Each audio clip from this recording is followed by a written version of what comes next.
Et voilà, fidèles téléspectateurs, bonsoir et bienvenue dans ce grand rendez-vous du soir, une émission que vous suivez chaque jour à partir de 18h. Nous sommes là avec Maître Camille Richard, qui est coordonnateur de l'ASBEL Génération Congo Nouveau, à qui je dis bonsoir Maître. Bonsoir madame, bonsoir à tous les téléspectateurs, une fois encore bonne année. Merci beaucoup, bonne année à vous et merci de répondre à notre invitation. Merci. Alors, c'est avec vous que nous allons brosser un peu l'actualité de l'heure. Nous commençons par cette nouvelle. C'est depuis ce matin qu'on a commémoré finalement l'anniversaire du Sphinx de Limete, sa mort 6 ans après. Maître Camille Richard, qu'est-ce que vous retenez de cette icône de la démocratie? Écoutez, l'essentiel de sa vie, c'était d'être au service des autres. Etienne Tshisekedi Wa Mulumba fut le mentor politique de toute la nation. Oui, il est vrai que Lumumba, Kasavubu, Mobutu, le Tchombe et tout ça avaient eu à jouer leur partition. Mais pour ce qui est de la résistance, pour ce qui est du coaching politique de manière générale, comment faire la politique, comment résister face à la dictature, comment. En tout cas, ne pas reconnaître ses mérites à Etienne Tshisekedi, c'est être tout simplement méchant. Donc, c'est pratiquement les cordons, les mentors de toute la classe politique qui nous a quittés, paix à son âme. Cet illustre disparu d'heureuse mémoire ne sera jamais oublié de la mémoire collective. Donc nous allons continuer sa lutte, son combat, sans relâche, car si aujourd'hui Mobutu est parti, oui, l'AFDEL est arrivé, et grâce à l'AFDEL, Mobutu était brutalement, chose que nous ne saluons pas, parce que après tout, le maréchal avait aussi son côté positif.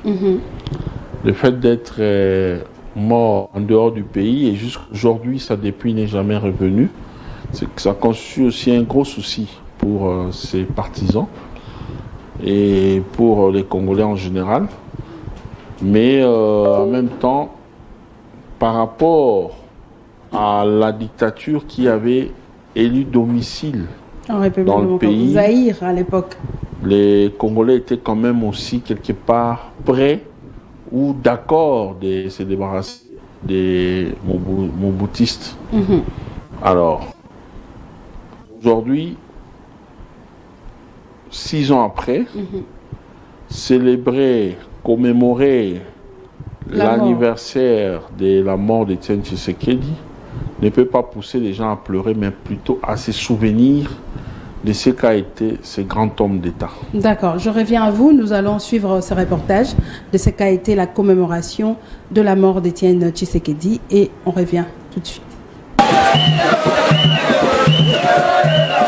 Reporté pour raison de la visite officielle du souverain pontife à Kinshasa du 31 janvier au 3 février 2023, la commémoration du 6e anniversaire du décès d'Etienne Tshisekedi Wa Mulumba est intervenue ce mardi 7 février 2023 au mausolée érigé en son honneur à Ntsélé. Une cérémonie qui a connu la participation de plusieurs personnalités politico-administratives, notamment le président de l'Assemblée nationale, le président du Sénat, le Premier ministre et la famille politique et biologique de l'illustre disparu. Après la messe d'action de grâce, s'en est suivi le dépôt de gerbes de fleurs au mausolée. Présente à cette cérémonie, Madame Ernestine Nyoka s'est exprimée en ce terme. Nous avons tous connu les patriarches que nous appelons effectivement les Sphinx de Limete, Etienne Tshisekedi Wa Mulumba. Il s'en est allé au ciel, aujourd'hui vit dans la félicité auprès du Père, mais simplement ça ne s'arrête pas là, parce que c'est une icône, c'est un monument qui a marqué l'histoire du Zaïre à l'époque, l'histoire de la RDC, la démocratie, la grande lutte qu'il a menée dans une culture de non-violence, eh bien c'est par ça que nous le reconnaissons. Aujourd'hui, ce que nous vivons, nous sommes allés aux élections, nous continuons à aller aux élections, eh bien parce qu'il y a eu une lutte et un homme a incarné cette lutte. C'est pour cela qu'aujourd'hui, nous sommes là pour lui rendre hommage. De son côté, Christian Nyakero a loué le combat du Sphinx des Limités. On est venu rendre hommage au docteur Etienne Tshisekedi, d'heureuse mémoire, et on est là, on continue le combat parce qu'il était radical avec l'état de droit que le président de la République, Fachi Béton, Félix Tshisekedi Antoine, continue à insister et à instaurer l'état de droit. Notons que le père biologique du président de la République, Félix-Antoine Tshisekedi, est décédé le 1er février 2017 à l'âge de 84 ans à Bruxelles. Voilà, Maître Kamiricha, nous revenons à vous. Voir ce reportage, vous avez vu Jean-Pierre Bemba était à côté d'Augustin Kabouya. Qu'est-ce que ça vous fait? Le pays doit être uni, hein. Les Congolais doivent être tous unis pour des circonstances de joie comme des malheurs. Les Congolais doivent en principe être unis.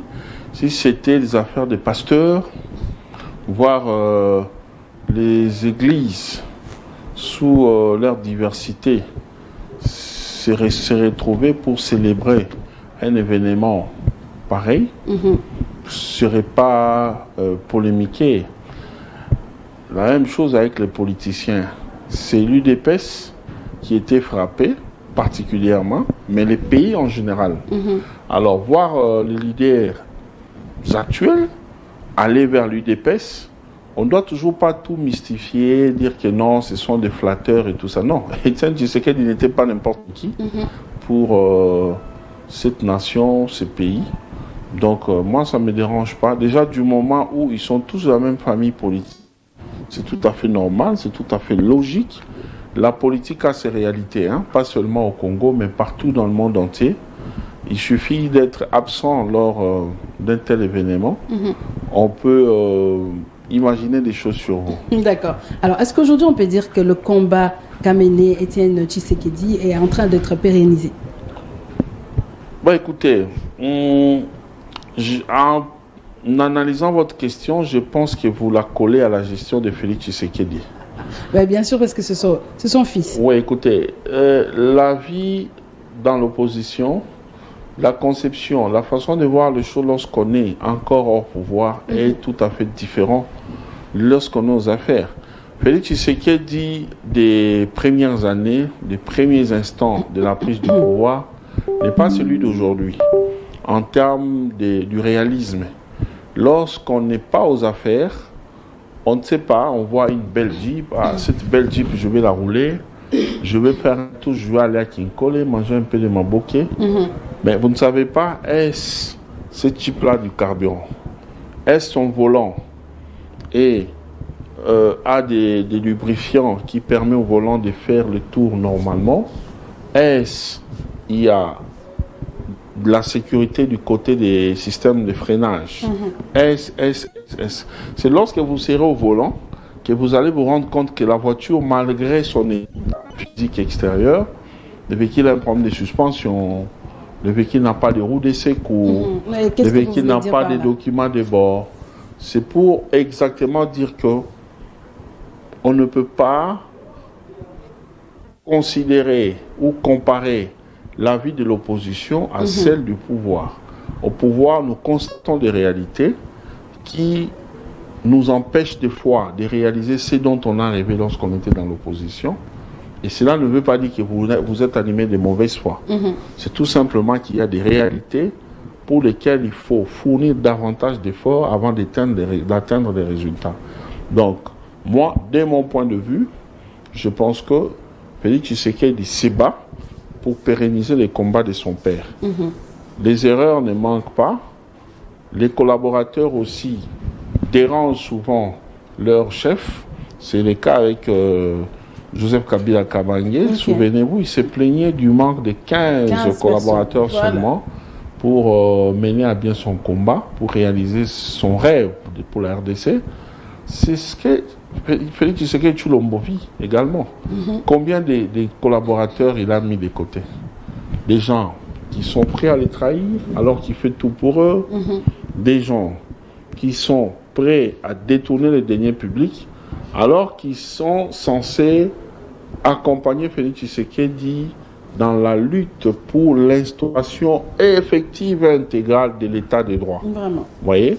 Donc, je pense que lui-même, en tant qu'individu, Félix Tshisekedi Tshilombo poursuit la lutte de son père. D'accord. Alors, 4 ans après, nous allons revenir avec cette alternance pacifique qu'il y a eu.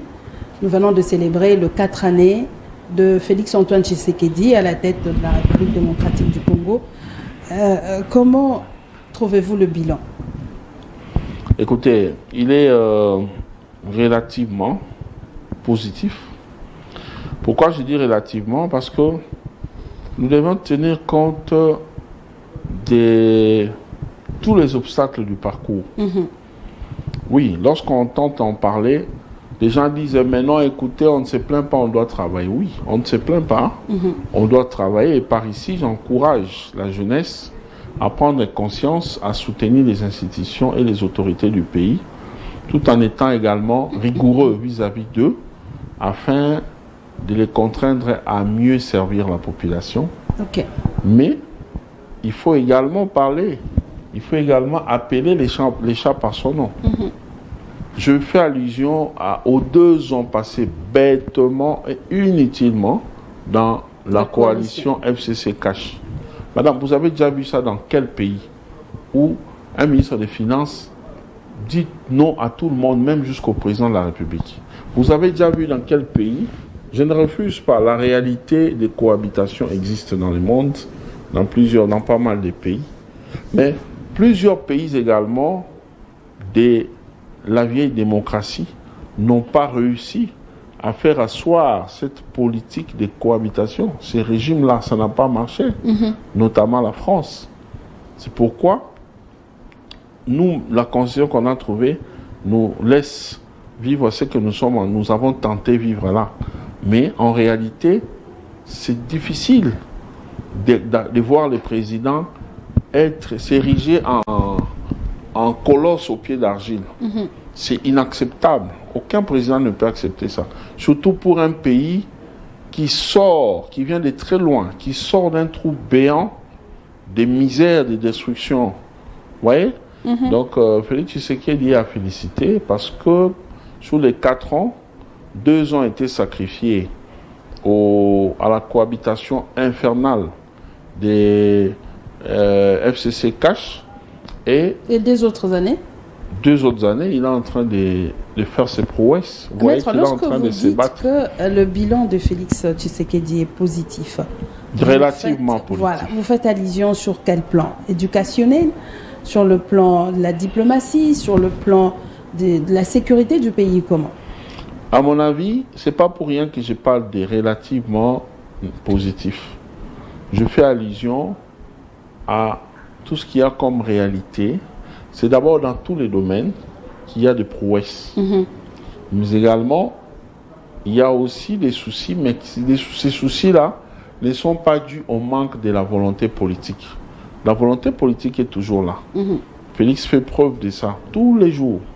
Mais il y a des réalités. Il l'a dit lui-même, Mbokawe ici est Koufa.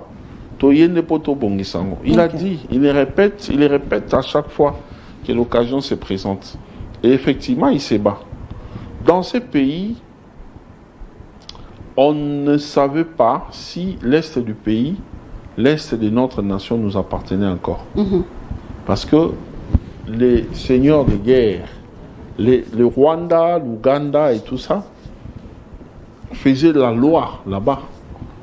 Jamais on avait entendu Kagame ou Museveni faire des déclarations de détresse, se plaindre, se sacrifier même, s'humilier même en venant vers nos présidents. Mais aujourd'hui, grâce à l'instauration de l'état de siège, Kagame et Museveni sont en difficulté. Donc à chaque fois qu'il est question d'aller, allons à Bujumbura pour un sommet, ils sont là. Allons à Luanda, ils sont là. Mais pourquoi ils vont? Parce qu'ils ont des targets qui se sont assignés par rapport à leur pays sur la RDC. Alors, comme par la force, ils sont plus en mesure d'atteindre leurs objectifs, alors ils passent maintenant par...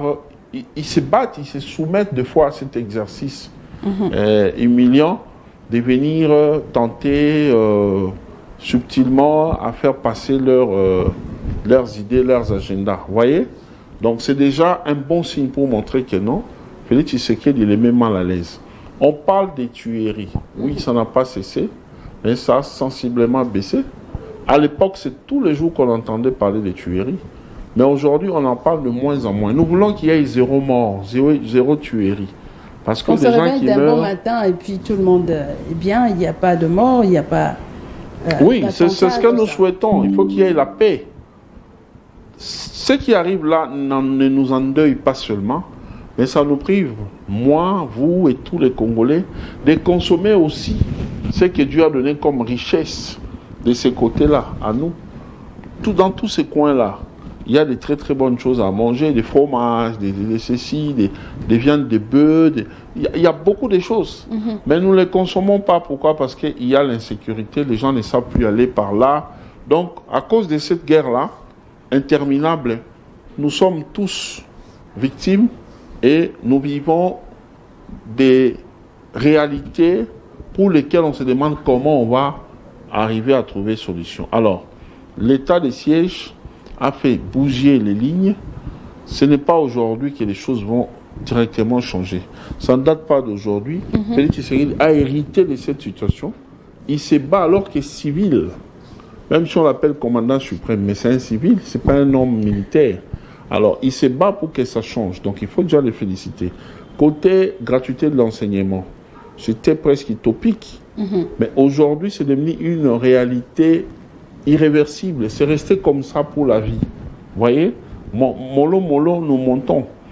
Du point de vue construction ou réhabilitation des routes, aujourd'hui, c'est plaisant, ça fait plaisir de passer sur des chaussées qui sont carrément bétonnées. Je dis bien bétonnées. Et vous savez, avec le béton là, c'est parti, je ne sais pas, pour 50 ans. Vous voyez? Alors, ce sont des choses qui n'existaient pas. Moi, je me souviens, la chaussée, par exemple, où je me disais toujours, les jours où moi j'ai la possibilité de faire contrôler ces choses, les gens vont aller en prison. La chaussée Gambela, Prince Gambela.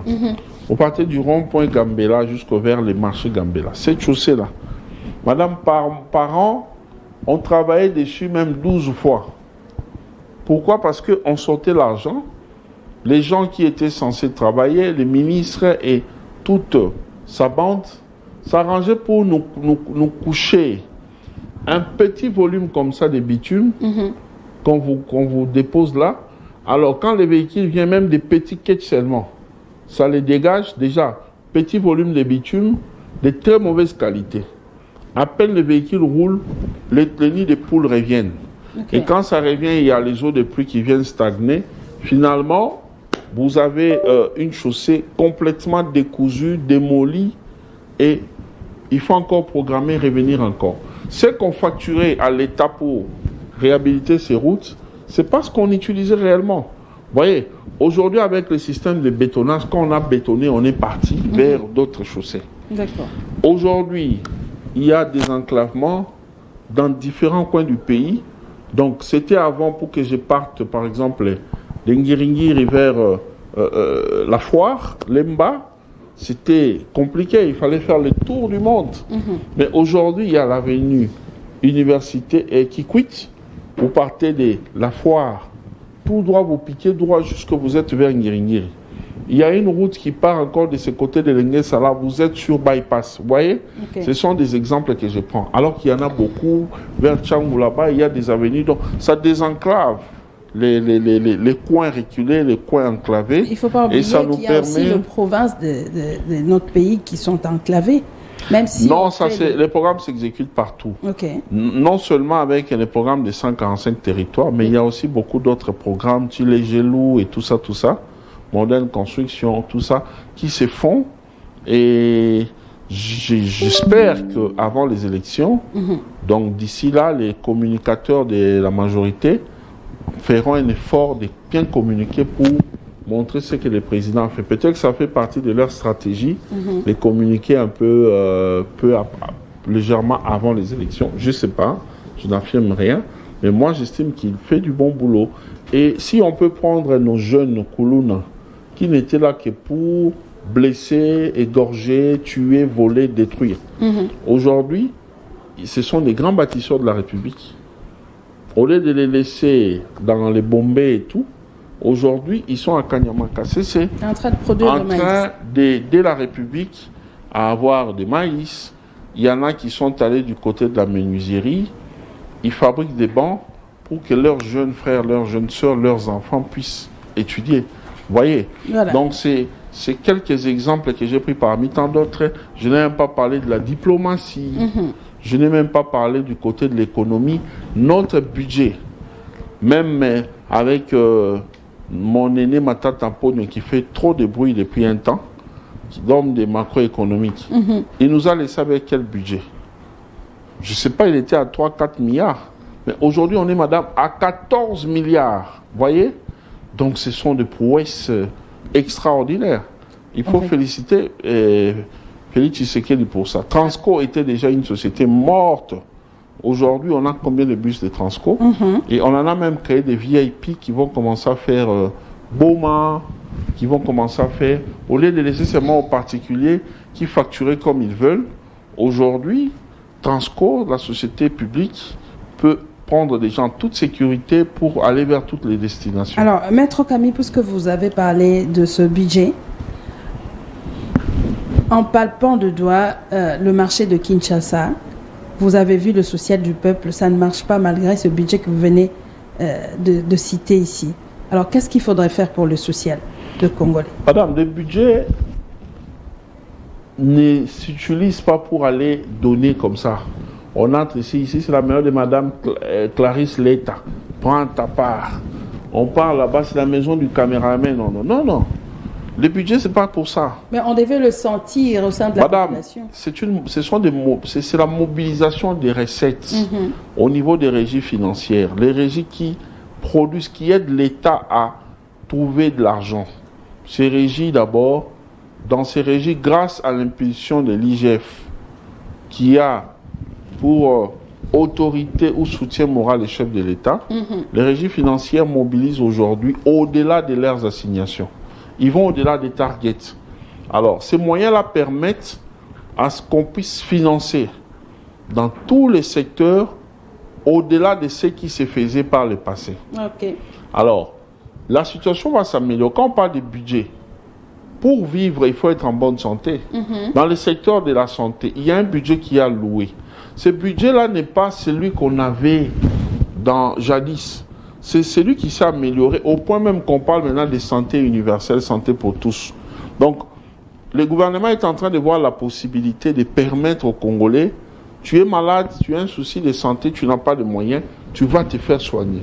Gratuitement. Ça s'est fait dans le monde. C'est ici que c'est un luxe.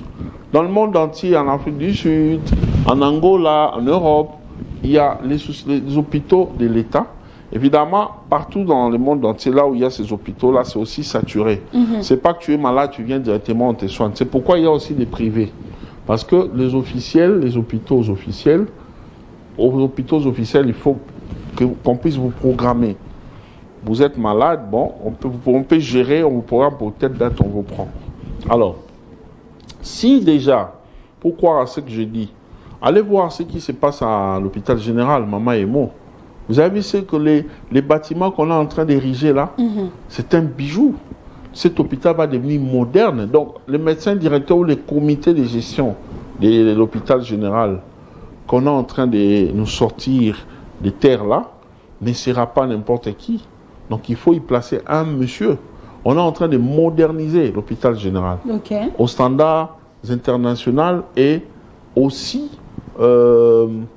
on permet à l'hôpital général d'être digne d'un grand pays comme la République démocratique du Congo. Vous voyez, c'est grâce à l'amélioration du budget par rapport à ce qu'il y a loué du côté du secteur de la santé. Alors si on peut faire comme ça dans toutes les provinces, pour être bien, pour être en bonne santé, il faut avoir accès aux soins médicaux, les soins de qualité et la facilité d'y accéder. C'est déjà un bon ou une explication pour comprendre à quoi sert le budget. Si on veut aller loin, on peut parler de l'enseignement aussi. L'éducation a une partie aussi d'argent qu'on y affecte. D'accord. Si on peut aller jusque-là, la gratuité était au niveau de l'enseignement primaire. Si on peut cette fois-ci aller à l'enseignement primaire et secondaire, pourquoi pas universitaire? Moi-même, personnellement, qui vous parle ici, moi, quand j'étudiais, je recevais une bourse ici dans ces pays. On me payait. Évidemment, c'était seulement aux finalistes qu'on donnait cela. Mais moi, j'ai reçu comment on dit, ce qu'on donnait aux étudiants. Vous voyez, une bourse, une petite bourse, c'était insignifiant, mais quand même, j'en ai reçu. Vous voyez? Alors, ce sont des choses qui peuvent se réaliser, se faire comme ça se fait en Afrique du Sud. On accorde la bourse à tous les étudiants. Ça peut se faire. Question d'aimer les pays. À tous les niveaux, vous vous trouvez, vous aimez les pays, ça peut se faire. Quand on dit que le budget s'est amélioré, du côté du système de la défense et de la sécurité, tous les services de renseignement, ils doivent être bien outillés pour sécuriser les personnes et leurs biens. Au lieu d'être dépendants du petit budget qu'on avait à l'époque, difficile de se ravitailler en armement, en équipement militaire, aujourd'hui, on a alloué à l'armée ce que l'armée n'avait jamais reçu. Vous voyez, avec la programmation de la loi sur la programmation militaire, vous voyez que les systèmes de notre défense et sécurité vont s'améliorer. Les militaires vont avoir des formations spécialisées quant à la défense et sécurité. Nous allons aussi, avec la diplomatie du chef de l'État qui a permis aujourd'hui au Conseil de sécurité des Nations Unies d'élever la mesure sur les régimes de notification. Aujourd'hui, on peut se procurer des armes sans problème. Vous voyez? Donc, ce sont des améliorations et on peut acheter des armes en quantité industrielle et des armes de la dernière génération parce qu'il y a des moyens conséquents. Vous voyez? L'amélioration des budgets, madame, pour chuter. Les enseignants, je parlais de l'enseignement. Si on peut allouer ce qui convient, ils seront bien pris en charge, ils vont enseigner les enfants en toute conscience avec amour et la bonne matière va passer. Et pour finir, les médecins seront bien payés, le magistrat, parce que vous savez, la justice élève une nation. Quand les magistrats ne sont pas bien rémunérés, les magistrats ne vont pas faire le travail convenablement. Alors, quand le budget s'est amélioré, leurs salaires, leurs conditions de travail vont également être revues. Ça va permettre aux magistrats de travailler conséquemment parce qu'on n'est pas dans les bonnes conditions, c'est difficile. Vous prestez convenablement comme on est là parce qu'il fait beau ici. Il fait beau, il y a quand même une climatisation. Autrement dit, on travaille bien parce que les conditions sont plus ou moins réunies.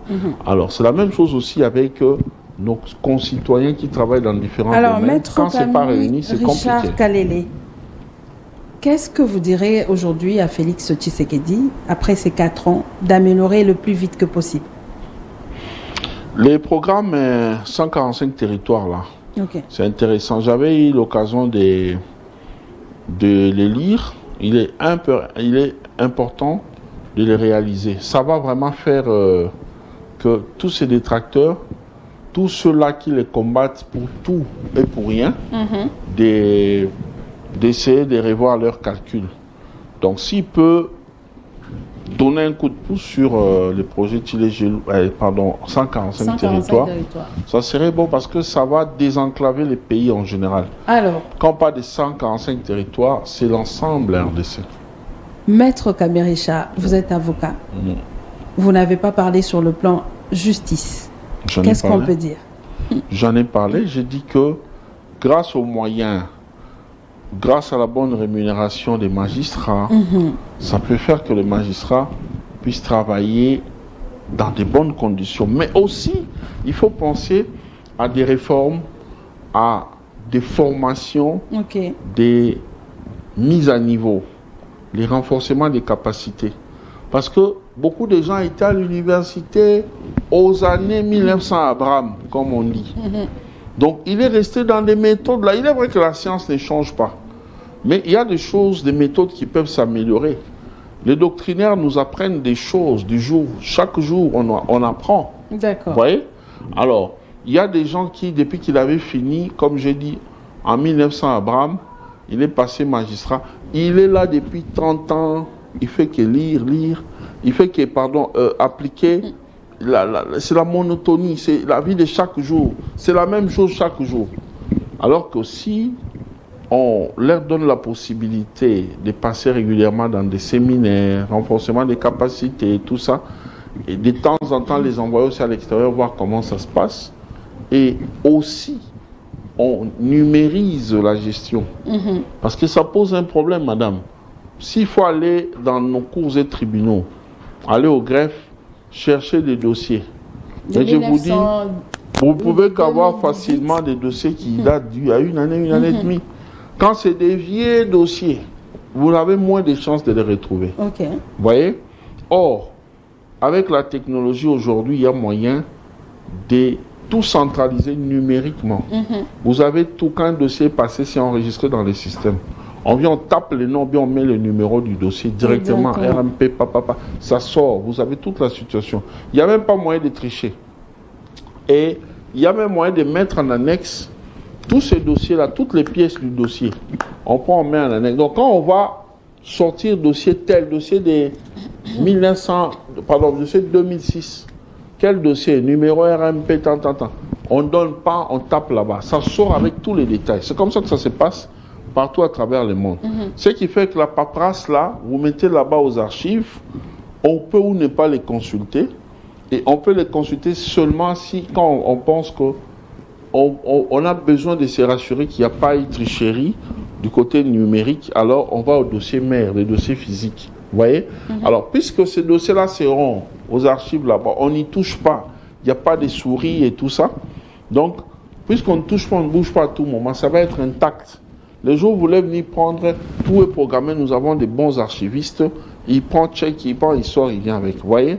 Donc, c'est important de moderniser la gestion, de numériser la gestion. Vous avez parlé pas de la gestion. seulement du côté justice, mais aussi un peu partout. Alors, par rapport aux arrestations arbitraires, par rapport à ce que vous appelez dire le droit, est-ce que ça s'est fait normalement? Écoutez, moi je pense qu'il y a beaucoup d'améliorations. Au régime passé, pas forcément de Joseph Kabila, mais même tant d'autres qui sont passés, du maréchal, de Mouzé lui-même et tout ça.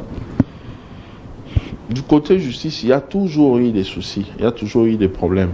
Il est vrai que sous le régime du président Kabila, il y avait quand même des gros soucis. Vous vous souvenez quand même des 2000 magistrats que lui-même avait révoqués. Parce que c'était trop, c'était devenu vraiment insupportable. Mais les moutons noirs ne manquent pas partout, mais il y a des très bons magistrats qui travaillent. Point n'est besoin de citer leur nom. Nous évoluons dans les mêmes mondes. J'en connais plusieurs qui font très bien leur boulot et ils sont là. On peut dire aujourd'hui que l'état de droit est en marche. L'état de droit est en marche, même si il y a encore des petits soucis, il y a encore des problèmes pour lesquels il faut que tous les Congolais prennent conscience, pas seulement les magistrats, mais tous les Congolais. Un magistrat est là, vous-même, vous savez que vous avez tort. Vous venez chercher pour déposer la corruption. Je n'encourage pas, mais devant l'argent, c'est compliqué. Je n'encourage pas, je dis bien, il faut éviter de corrompre. Le pape même a répété qu'il faut faire attention avec ça. On va y revenir tout à l'heure.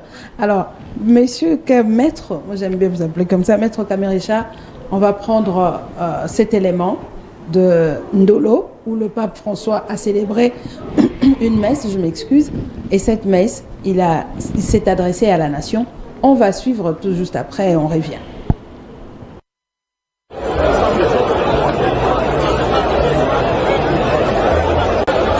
Kinshasa ébloui de joie et s'est levé ce matin pour assister à la géante messe qui s'est déroulée aujourd'hui à l'aéroport de Ndolo, devant toutes les personnalités confondues et des milliers de fidèles venus de toutes parts pour assister et écouter le pape François. Dans son allocution, le pape a voulu que le monde entier se souvienne des désastres commis au cours de siècles au détriment de la population locale et qu'il n'oublie pas la République démocratique du Congo ni le continent africain. Notons que Le souverain pontife a remarqué que le monde économiquement plus avancé ferme souvent les yeux, les oreilles et la bouche au sujet de ce qui se passe en RDC. Et en Afrique, c'est ce qui ne devait pas être le cas. Il réclame le respect pour la RDC et l'Afrique.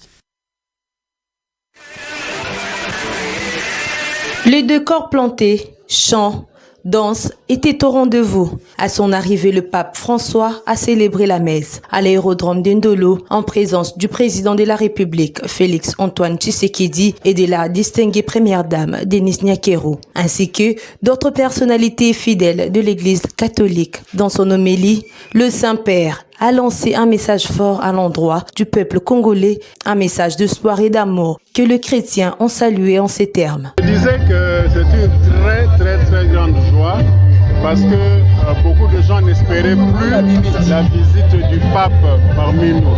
Voilà qu'il est arrivé, on l'a accueilli et aujourd'hui c'était la grande activité. On était sûrement près de 2 millions de personnes réunies ici. Nous bénissons le Seigneur pour cette joie. Il est venu avec un sujet qui est très intéressant, du moins pour les politiques congolaises,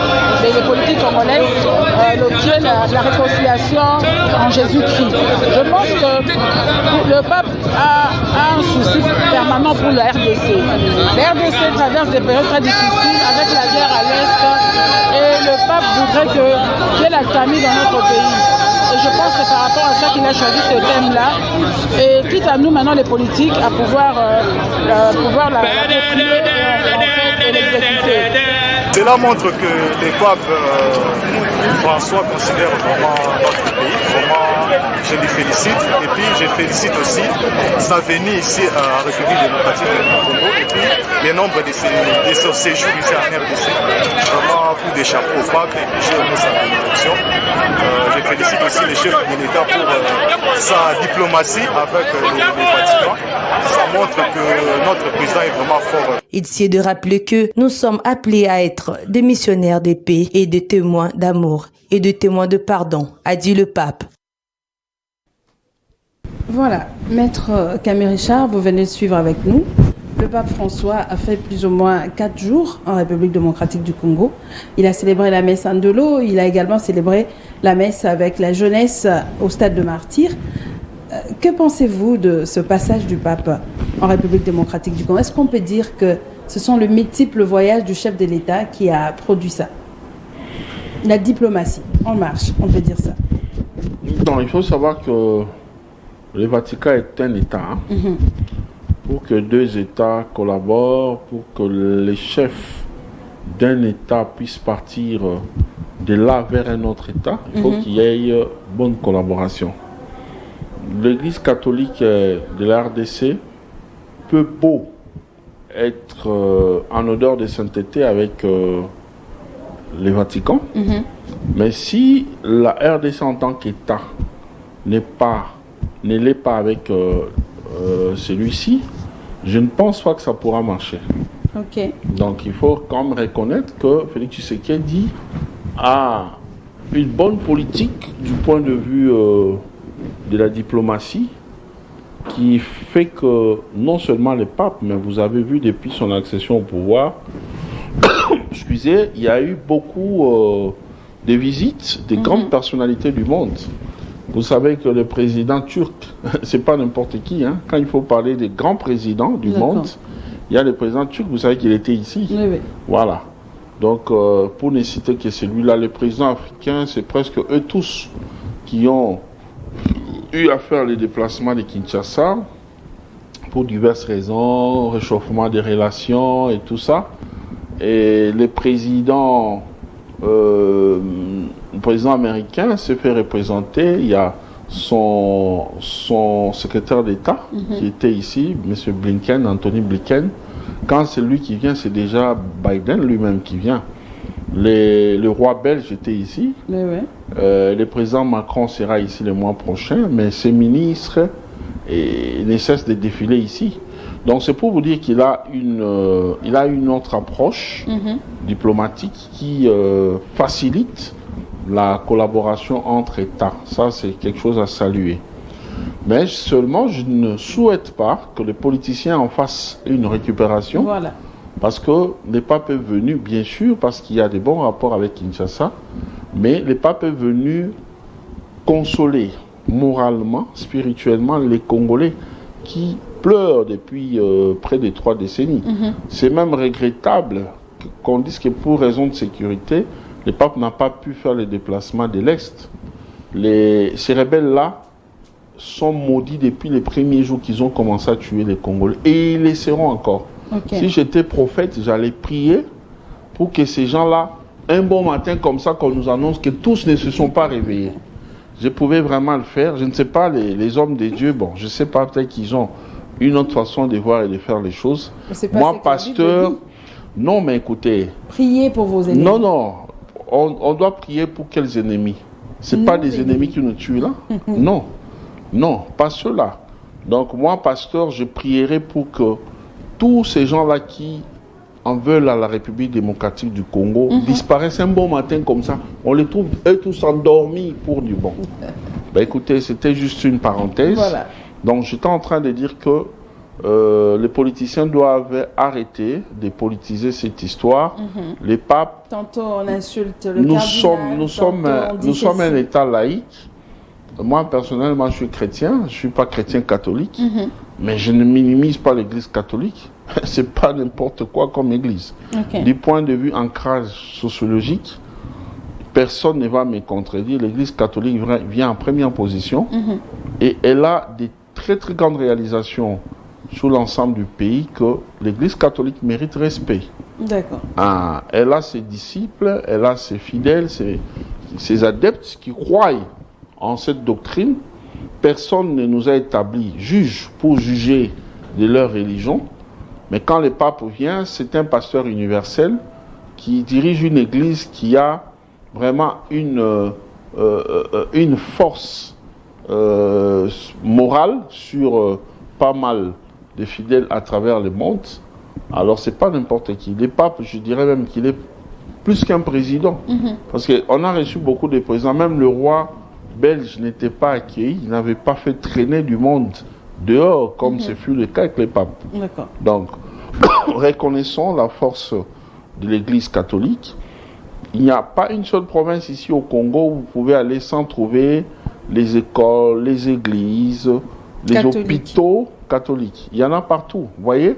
Donc, ça veut dire qu'avec leurs moyens financiers, ils font tout pour rendre la vie plus ou moins facile à la population.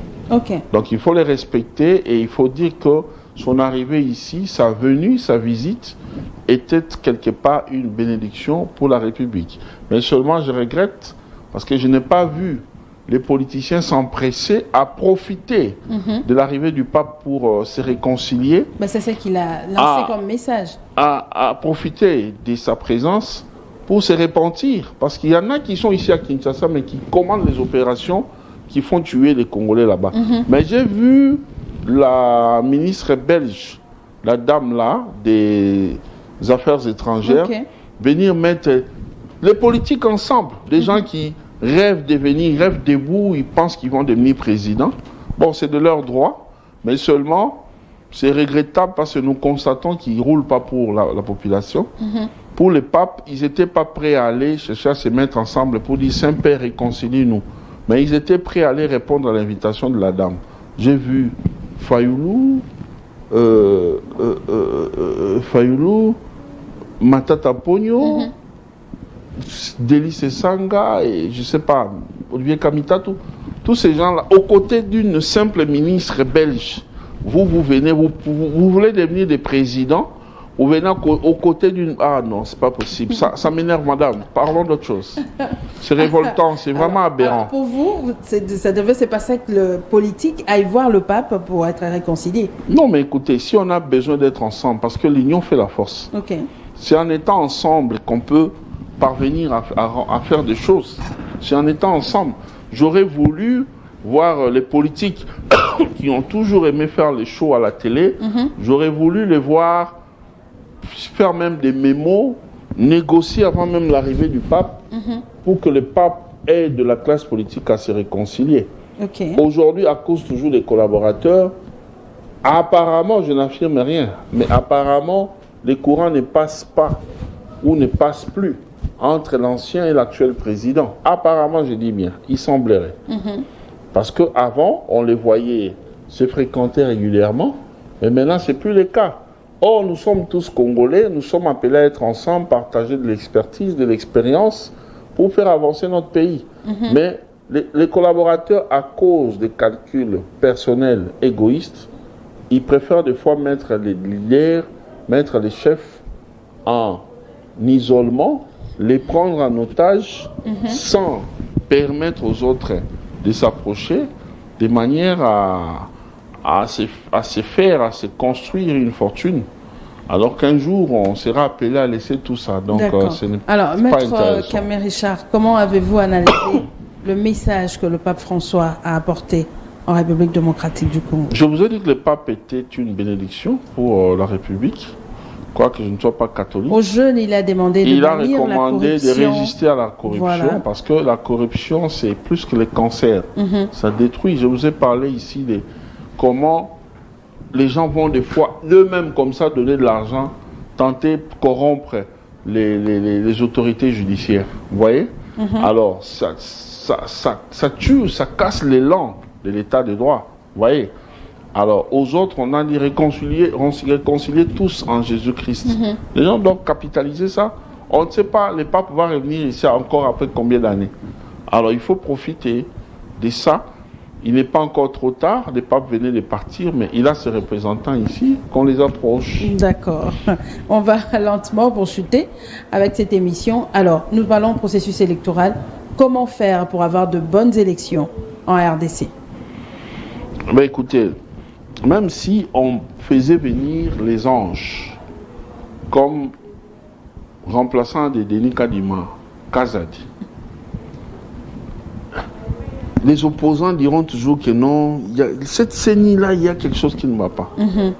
Même si on faisait venir, je dis bien, les anges, il y aura toujours des doutes. Parce que tout le monde veut devenir président, malheureusement.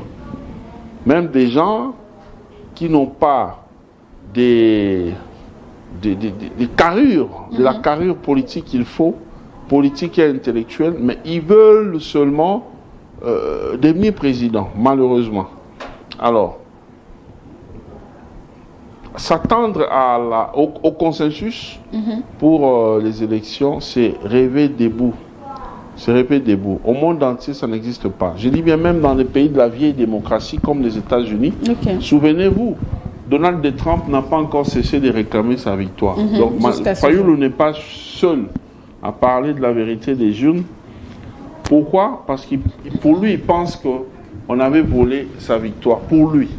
Alors que la CENI, quand on est légaliste, on est républicain, on est patriote, quand une institution de votre pays dit que non, c'est tel qui est passé, il faut croire, il faut se plier.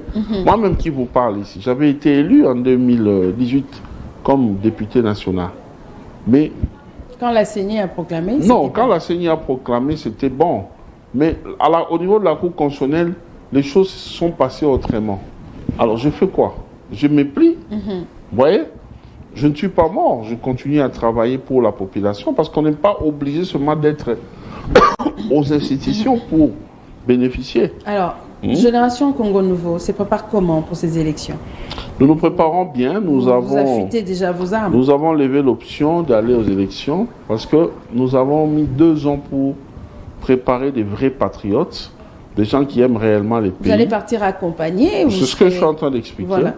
Nous avons recruté des candidats partout à travers les pays. Nous continuons à en recruter. D'ailleurs, par là, je lance l'appel à tous ceux-là qui se sentent intéressés de ne pas hésiter de nous contacter. Nous sommes... notre siège se trouve sur avenue Chikapa A45.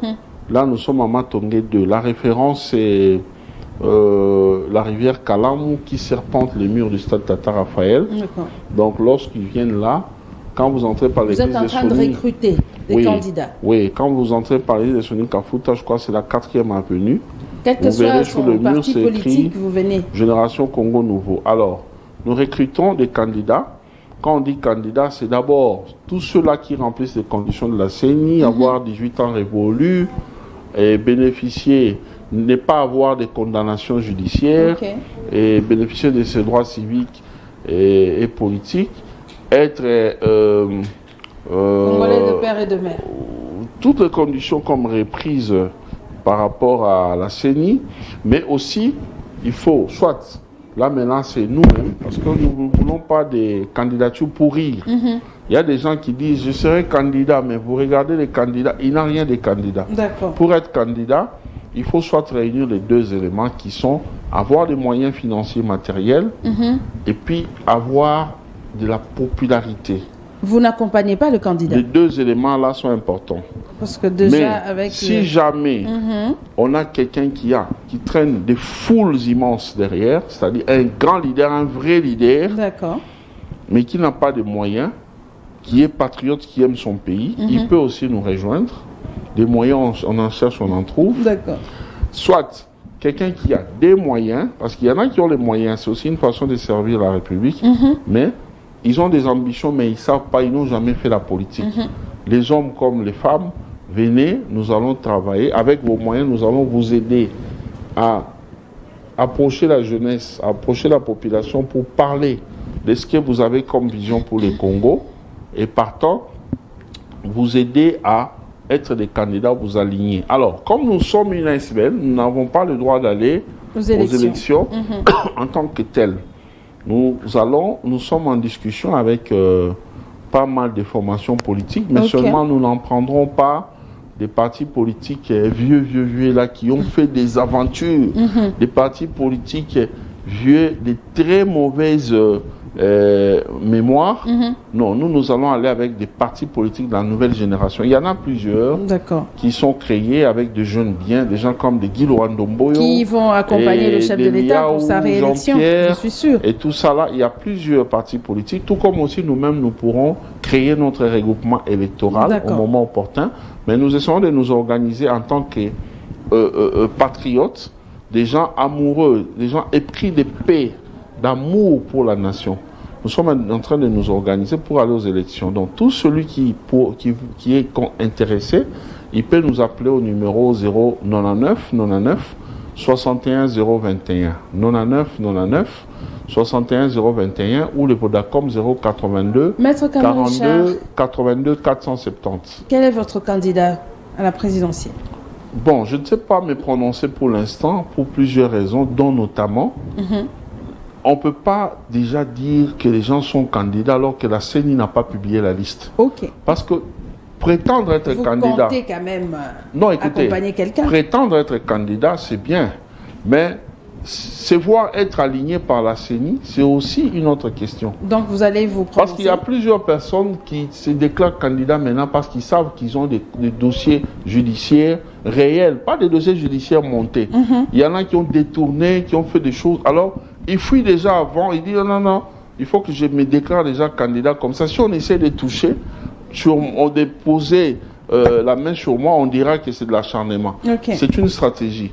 Alors, moi je peux pas, je peux dire je vais voter tel, je vais soutenir la candidature de tel, mais la CENI ne l'aligne pas. Je serai gêné, j'aurai honte. Nous traînons des foules derrière. Alors, je préfère attendre que les listes de la CENI soient connues. Comme ça, moi, je ferai mon choix. Je verrai qui mérite la confiance du peuple. Comme ça, par rapport à ceux-là qui croient à mon combat, je pourrai donner un mot d'ordre. Merci beaucoup, Maître Camille Richard. Et sur ce mot, que nous allons mettre fin à cette émission, Rendez-vous du soir. Je rappelle que j'ai reçu pour vous Maître Camille Richard Kalele, qui est coordonnateur de l'ASBEL, Génération Congo Nouveau. On se retrouve très prochainement avec un autre numéro. D'ici là, portez-vous bien et merci à mon équipe technique. Andric, merci à toi. Merci du côté de la régie. Je vous dis merci et on se retrouve très prochainement.